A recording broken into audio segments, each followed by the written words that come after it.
How's it going, everybody? It's me, Shane. I'm here to give you another Spy Family episode review and recap.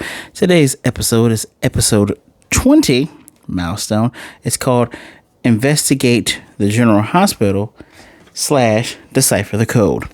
So, before I go any further, please do not forget to hit that like button, subscribe, and hit the notification bell to be notified of more videos just like this one. And please leave a comment down below. I genuinely love to hear from each and every last one of you. Say whatever you want within reason. So, I debated how I was going to do this review. I'm going to start slowly moving into a different style where it's more like my other reviews where I'm not doing play by play. I'm trying to find a way to make things more thrilling for you all. So let's try this right here. I got some notes right here on this rapidly dying tablet. So we get a quick little recap of everything thus far, and I finally it's drilling into my head that Ostinia is where we are, where Stalis is technically the good guys with the Y's. I love that acronym. Y spy group XYZ yada yada yada. So I love the Sherlock scroll to talk about the first part of this episode with the Sherlock hat and everything. And Mr. Henderson has told Anya's class that they are to investigate their mother or fathers, their parents' jobs, figure out what they do. They have several questions they need to ask. And Anya, she's on it. She goes home, she talks to Yor, and, she asks, we want to know about your job and why you do it and all of this. So now, in Yor's head, boop, boop, boop, she's now imagining, because she actually tell Anya about her job. And that's where this picture is. We have a smiling Yor, Anya wearing an outfit similar to yours, and talking about, technically what she does is kind of part of the army. She gets rid of people who are traitors and done horrible things. She started this job because she wanted to provide for her brother, and something she's very proud of. Parts of the job include having to read over documents and make sure that she's killing the right person, because killing the wrong person is forbidden. And she hones her skills and her abilities all the time so she can efficiently do what she has to do. And as we're doing this, there's a fictitious person she has to kill. She is mowing down his men, backflipping and all that. And then she goes up to the guy and she says, I also have to learn about human anatomy. The quickest way to kill somebody, such as this: if you bleep, bleep, bleep, they bleep it on the neck, instantly blood comes out and they die. If you do it on the neck here, Mindscape Anya's behind her, and there's blood going everywhere, including on Anya over and over again with her little shock face. She even had a shock face when she came home. Her face where her eyes are big and they're kind of dots. And she said, we'll just tell Loid you came home from we went to a tomato festival. And Anya says, I'll investigate Papa's job in the real world. She's like, I'll investigate Papa's job. She's like, that's a good idea.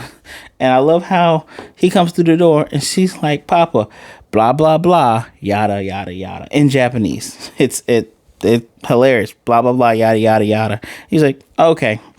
We didn't have to sit through her repeating anything. So now, 2 days later at the General Hospital, remember his, what's I'm looking for? His front is that he's a psychiatrist. So to get into the General Hospital, and Anya's already started taking notes without him talking because she's reading his mind. He's like, General, I should have become a generalist, but chose the hospital because this big general hospital, because tons of social people come here, tons of politicians. It'll be easy for me to go in and steal information, things like that. And he's wondering, he's like, first of all, where'd you get that outfit from? It's standard investigator. She's dressed like Sherlock Holmes, y'all. It's adorable. And he's like, how are you writing? I haven't said anything. So she's writing and, she's asking questions like, why did you get into it? And he compares getting a code. He's like, sometimes you have a code of your mind. I'm just trying to treat that and help people. It's the same thing for veterans. A lot of people haven't gotten over things that have happened during war times. And she's writing stuff down. And they go up to some of the people that work there and they say, Sensei, Dr. Forger, right? Japanese Sensei. Is this your daughter? And she's still adorable because the way she speaks, it's basically the Japanese version of kid talk. So she's like, pleased to meet your acquaintance. Yoroshiku onegaishimasu. And they're like, she's so cute. Oh my goodness, do you want some snacks? Look how big her eyes is. She's like a princess. And she just writes down, Papa's workplace is paradise. I know it would be. And they're basically, he's thinking, because she goes, yeah, Papa, you're popular. He says, well, I just try to be social. And everybody's like, yeah, you got to be social. Don't stand out too much. I'm a spy. I can't stand out too much, but I need to keep some of these connections, because if I make connections with people, then if someone goes, oh, he's a spy, I'm like, no way he's a spy. It allows him to get more information within his homemade spy network that he's making. Of course, she's writing more stuff. He's like, why do you keep writing random things down at random times? She's everything you're saying, she's writing down in the mind. He does say the hardest part of the mission is the side job, because he is actually seeing patients. He is actually doing things. So she wants to see him at work, and he's like, well, I can't do that because of patient, confidentiality, but I can show you the consultation room. Here's a consultation room, green chairs. He tells her, don't touch too much, because she's like, well, I'm almost done. I'm kind of bored. And before she touches the books, he tells her, don't do that. Don't touch anything, or I might get upset. And he's thinking he installed a lever in that bookcase to slide open for a hidden passage, just in case, for part of the mission. And she's like, ooh, spy stuff. He gets a knock on the door. He figures, okay, it's probably a mission from someone else at the agency. Do you think we should get Yor to pick you up now? She's like, no, I can hang out. He's like, all right. Gives her a sandbox, a thing they get patients to do. You put these things around as you want. She's like, cool. As soon as he leaves, mischievous face comes on, because she opens up that lever, moves it, and goes down in the passage. Now, this other character who we've seen in the intro, this white hair character, who we are actually going to meet next week. Can't wait for you guys to meet this character. They're speaking kind of in code. He gets a little mission, another side mission that he has to do. And she says, so was that Anya Forger that was around here? And he's like, yeah. He's like, she seems very attached to you. He's like, she is a handful. He's like, she's more surprising than you probably think. Remember, most of the people he talked to about Anya are other women, so they have an idea about little girls and stuff about oh no, my notes went away. Anyway, things about little girls and stuff like that, right? Completely hilarious. As she's going through this tunnel, she looks from up above, and that she's looking into a room where they're having a meeting, and they're talking about patients, talking about they seeing ghosts, and they're diagnosing them. She accidentally hits a pipe because she gets excited hearing about ghosts. Like, there's no room above us. It's like, yeah, She goes, you know what? Papa's gonna be back in a minute. I need to go back. Her leg gets stuck under something. So she's freaking out. She's groaning and grunting, making the funniest face, trying to pull her leg out, and all of them looking up, going, oh, what's going on here? And they can hear her. She doesn't want them to discover the hidden room, but she's trying to hurry up. And she gets her leg free, and she leaves, and it stops. And they go, there was reports of ghost babies that have died here in the hospital. Oh, we got to continue the meeting, because they were going to close. We got to continue the meeting. Anyone who talks about they've seen ghosts or hear ghost children, we got to take them serious now. We definitely have to take these people serious. Good job, Anya. So she hurries back. She gets back. She reads her father's mind through the door, where he's like, oh yeah, I can't wait to see what she came up with the sandbox. And so she just grabs the box and just dumps it in there. She's just like, I just got to throw anything in here. And he comes in. She's like, oh yeah, I love playing with dolls. And as he peeks around to look at the sandbox, he is dumbfounded. He's like, this is utter chaos. And he's like, so you used everything and you put him around like that? She's like, yeah. She can read his mind as he's thinking, like, what the heck is going on here? And she's like, reading his mind, she's also thinking, well, Papa, I just threw anything together. So, and he's thinking to himself, oh man, he's so good at his job. He can do the job of a psychiatrist, and going, wow, there's a lot of darkness here. Of course she would be upset and she would be stressed. Some strange man comes and adopts her, and she's thrust into a home. Have I not been paying attention to her? And thinks, he said, man, I have failed as a spy. So he goes, how about we just get you home right now? There's a new volume of Spy Wars that's out. He's thinking of stuff to make her not stress. And Anya just goes along with it, like, yay, we get to go home. Yay. And he said, oh, yeah, let me read the notes that you took. And she goes, oh, no, he's going to see the spy stuff. I think part of the reason why I like Anya is because, like myself, her handwriting is completely horrible. Because he opens the book, he's like, I can't read any of this. And Anya goes, secret safe?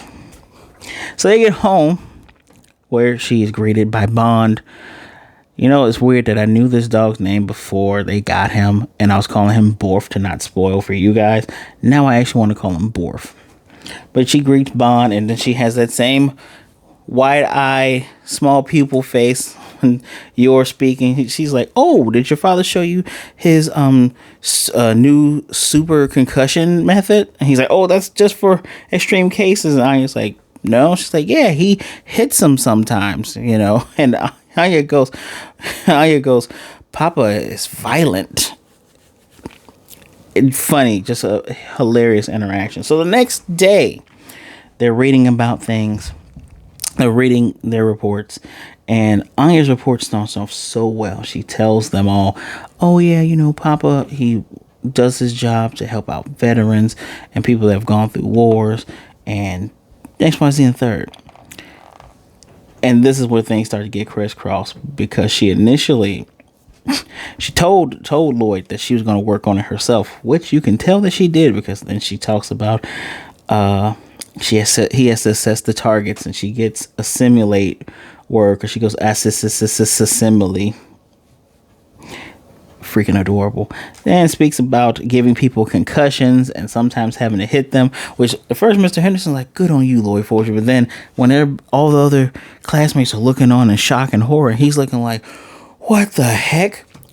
Loid is at a meeting with Sylvia, one of the meetings we've seen, and he gets a blank look. He's like, She's like, everything all right? He's like, I just got a bad feeling. Later on, he was summoned to the school and had to explain all of this, to which he smoothed everything over with his charm and elegance. Wow. So, Act 2 now, Decipher the Code. Anya is watching Spy Wars. A Bond man, who literally looks like Loid in a mask, has to decipher a code to meet on the bridge, and Anya's like, secret code, I'm gonna do it. And Loid again is looking, he's like, she's planning at being a spy again, all right. And he's trying to peek over and look at, she's like, no, it's secret. And he goes, he thinks I couldn't read that anyway. Wow. He says, I'm a spy and I'm an ace at decoding things, but her handwriting's so bad, I have no clue what that says. And she's like, shock. So he's gonna get ready for his night shift at the hospital. So he's going on. He's moving on. And Yor comes in after having washed a blanket. That is important. She finished washing a blanket. And Anya goes, Mama, I need you to do something for me. Can you write this exactly how I asked? And so, Yor's handwriting isn't, flawless, but it's better than Anya and myself. And so she did the code just like on the show. So Anya is trying to give everybody this secret code to meet on the bridge, which, funny enough, the bridge in the show looks exactly like the bridge in real life. Although, I'm pretty sure they do film there because, remember, episode 3 with the castle? Yeah. So, she tries to put one in the mailman's carrier. He's like, hey, you gotta have a stamp and a little letter there. And Yor's like, don't do that. Anya's like, he rejected the secret code. She gives one to one of the ladies of the building, the gossiping ladies. And they're like, wonder what this is. And one woman says instantly, oh, my son watches it. It's a show about spies. He's been doing something like that. They're like, oh, she's so adorable. She's always playing at a spy. She's just creeping around the corner going, he. Frankie comes in to, see Loid. But since Loid's not there, he's going to leave. And Anya throws something in his back pocket. He's like, what is this, a letter from him? She goes, top secret. He. So as she has spread all the letters, she also gave Bond one to, she's like, this is your mission. I don't know where he sent it. Next day at school, she gives one to Becky, and she's like, it's top secret. Becky's trying to guess what it is, and she calls Anya meanie. And she gives one to second son, Damien, and she's like, decode it if you can, and he just throws it on the ground, blah, blah, blah, blah. Now, I just realized I forgot something from the first part, but I'll get to that later. So now, time has passed. Anya's like, yeah. She sets her alarm for 8 o'clock because the code in the show is meet at the bridge at 0800 hours. And so she's like, yeah, top secret, and goes to sleep. Frankie makes it to wherever he goes, and the letter falls out. He goes, oh, man, she gave me this earlier. And he smells like soap. And the handwriting is a woman. Could a secret admirer have given this to her to give to me? So in his mind, he sees a blonde woman, no face. Blonde woman, buxom, well-endowed woman, whatever. And her going, shush, top secret to give to him. And he stays up the entire night because he couldn't go to sleep, excited about this potential rendezvous with the secret admirer. He's there in a suit. I do like how Frankie dresses. The blues and the orange look really good. I digress. He goes there expecting one thing, and he's just standing there waiting with flowers and everything. Anya's alarm rings, and Bond grabs it and is trying to shut it off as Anya is still asleep, hugging Mr. Chimera, talking about top secret. And that's where the episode ends. Next episode is about the jealous lady. The white-haired lady. Could it be that she doesn't think that Loid deserves to be with Yor? Should I say Yor doesn't deserve to be with Loid? Could it be that she is the Loid version of Yuri? Oh, except not a, brother Khan or sister Khan. I forgot to mention in the first part where Anya tells, because he talked about catching a code, like the code for the mind. She says, second son says, I'm so stupid I couldn't catch a code. And he goes, keep getting along with him with the sweat drop. I'm like, bro, I don't care how much of your damn mission you care about. You should be like, oh, really? He did say that. Well, we'll have to. That's your end to go, hey, your kid's abusing my kid. Let's fix this. That's one little plot hole right there. So this episode gets 4 out of 5. Only on the merits of Anya being cute. And, it didn't really push anything forward, but it was cute. You got to understand a little bit. You get to understand more of her motivations. And we got to dig more into Loid's mind about how and why he chose a hospital setting, especially a general hospital. Pretty decent. Not, exciting, but it's decent. I laughed a lot throughout this. The second act was just all Anya cuteness and foibles from Frankie. So 4 out of 5. Let me know what you thought of the episode in the comment section down below, please. I'm looking forward to next week seeing what this white-haired lass is going to do. Hopefully Anya can somehow smooth things over. That whole flashback part adds to the score too. Like, not flashback, the whole Mindscape daydream part. Love Yor's daydreams. Her daydreams are adorable and hilarious. As always, thank you for taking some time out to listen to me. Please be good, be blessed, wash those hands, all right? Take care of yourself. Be safe out there, please. Be good to yourself. Be good to others. Either way it goes, please don't be a jerk. And realize this, that you are never alone. There are people who absolutely care about you. There's someone who would rather talk to you today than be missing and mourning you tomorrow. And if you need somebody to talk to, my socials are still down there. Even if Twitter crumbles, get yourself an IG. Please. Thank you once again. And until next time, I'll see you guys later.